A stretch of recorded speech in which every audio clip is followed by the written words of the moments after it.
aujourd'hui le droit d'exporter officiellement. Officiellement le droit d'importer le carburant.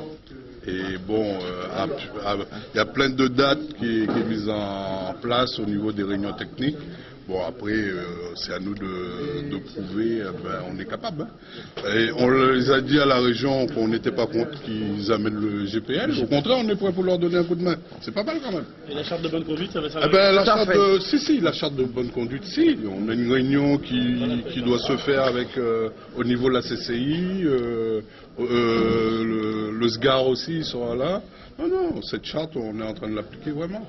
Donc c'est une réunion positive. Ah, pour moi à la fin, oui, mais c'était pas évident, hein. C'était quand même assez dur au départ pour démarrer. On dirait que c'était un diesel, alors c'est pour ça.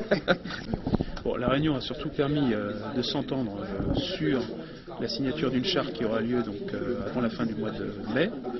Charte qui permet, et c'est l'effort le plus significatif, d'avoir un dispositif permettant à l'ensemble des acteurs, et notamment donc, aux transporteurs, de répercuter intégralement les hausses éventuelles de carburant dans leurs tarifs, dans les prix facturés. Car c'est ça véritablement le moyen le plus intéressant en la matière, plus que de travailler sur la fiscalité ou sur d'autres dispositions. Il s'agit de pouvoir permettre aux transporteurs routiers, lorsque les hausses sont constatées, et elles le seraient éventuellement mois après mois, de pouvoir répercuter, sans que ça soit contesté, cette surcharge de carburant, comme on dit, au pied de la facture, c'est-à-dire dans les prix qui les lient avec leur donneur d'ordre.